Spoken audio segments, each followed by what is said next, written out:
Have a good day to everyone. My name is SUGEN HARIRAU. My metric card number is 01 DKP23F 2001. In this presentation, our team is going to present about the actions to be taken in the event of partial loss of intact buoyancy.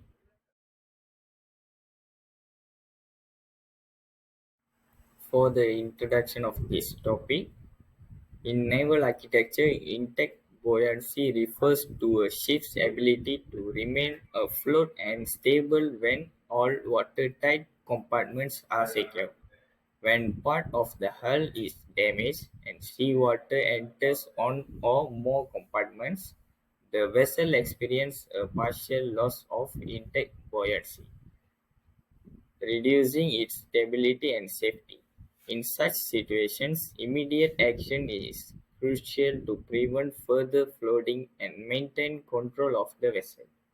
The crew must act quickly to contain the affected area, stabilize the ship through cross-flooding if necessary, and stop or reduce the inflow of water. These actions are vital to pressure preserve buoyancy, ensure the safety of the crew, and prevent the vessels from sinking.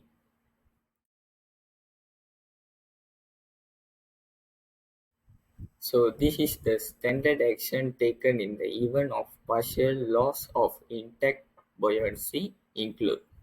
The first one is prompt closing of watertight doors, valves, and any openings which could allow water to spread to other compartments. And the second one is activation of cross-flooding arrangements, if available, to reduce the ship's list and balance the vessel. And the last one is any necessary action to stop or reduce the inflow of water, such as patching, plugging, or pumping out. These actions must be performed quickly and in coordination by the ship's crew to ensure the safety of both the vessel and the personnel on board. So for this slide, I'm going to talk about the demonstrate briefly actions to be taken in the event of partial loss of intact buoyancy.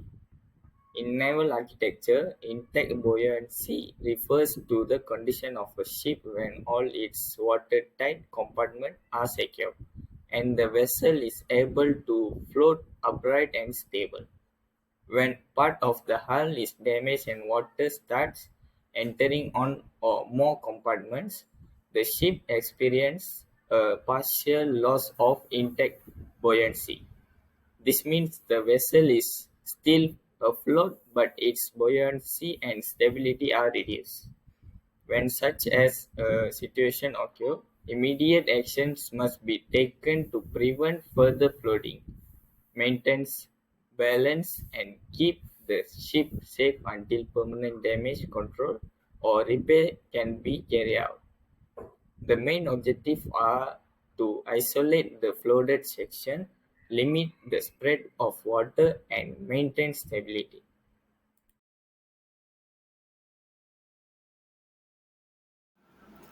Good wishes to everyone. My name is SUBRAMANIAM. My metric number is 01 DKP23F 2003.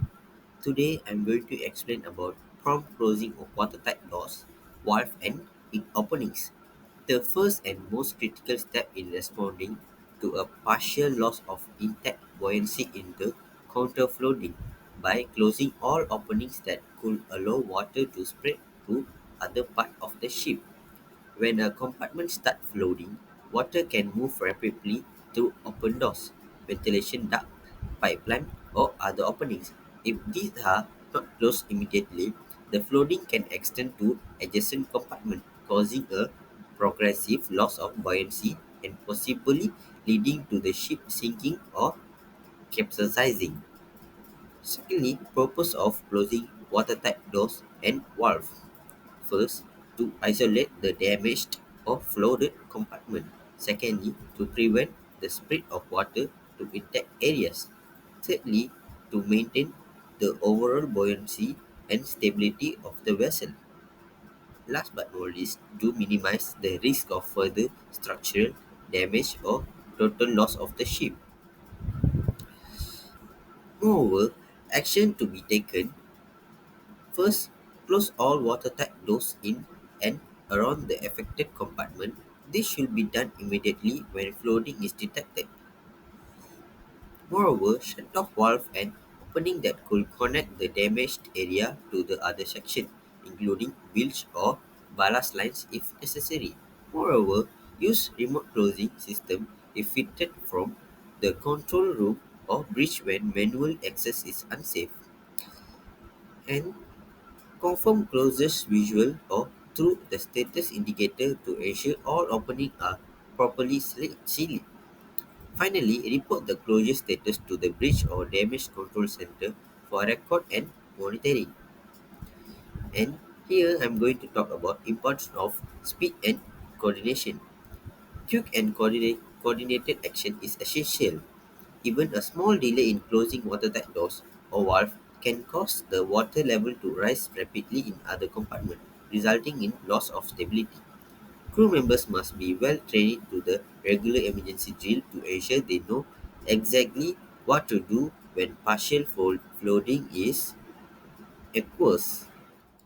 A very good morning to everyone. My name is DHARWIN and I am Anandan. My metric card number is 01DKP23F2004. Today I'm going to explain about the cross-flooding arrangement, where they exist and where should be put into operation immediately to limit the resulting list. So firstly, we have to understand what is cross-flooding arrangement. Cross-flooding arrangement are systems used on ship to reduce or correct a list caused by flooding at on-site. They allow controlled flow of water into an opposite compartment to balance the ship. This helps maintain stability and safety after damage or flooding, usually found in double bottom, wing tanks, or side compartments. Now I'm going to explain about where they exist.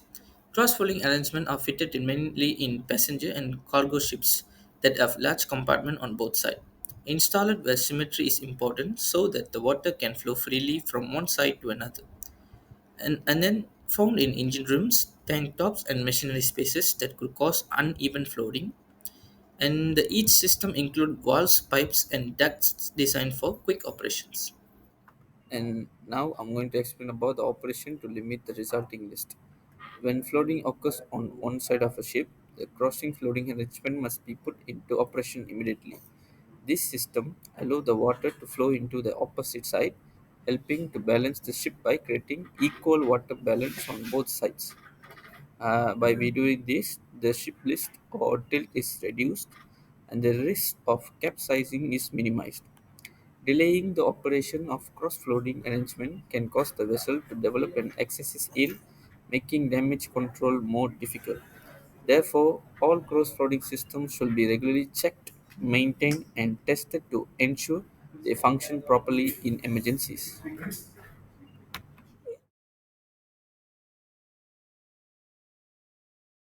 Have a good day, everyone. My name is Nelson Maurice, son of Anthony. My matrix number is 01DKP 23F 2006. Now I'm going to state that any action which could stop or reduce the inflow of water should be taken. In naval architecture, stopping or reducing the inflow of water is one of the most crucial or critical steps in maintaining ship safety after a flooding incident. Once the source of flooding is identified and the situation is partially under the control, an immediate action must be taken to prevent more water from the entering and the affected the compartments. Continuous water increases the vessel's weights and reduce the buoyancy and may lead to severe instability or capsizing if not handled quickly. So here I'm state the damage control methods if we occur the floating inside the onboard ship. So we can use the collision mat or tarpaulin. It's used to the externally to cover the large hull or the bridges and reduce the inflow inside the bridges and the onboard ships as well. So the second one is the wooden planks. or wedges. It's used to insert into the small holes or damaged pipe openings. And we can use the shutting valve to close the sea inlet or the system valves to isolate the damages sections. And the fourth one is the bilge or emergency pump.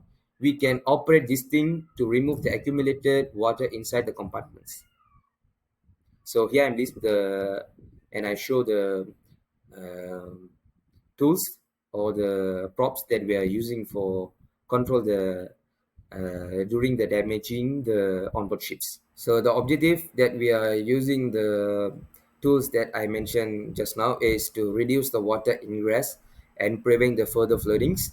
And secondly, to maintain the buoyancy and stability of the vessels. And third one is to gain the time of the permanent repair and reaching the safe or harbor. And finally, to minimize the structural damage and protect the machinery spaces.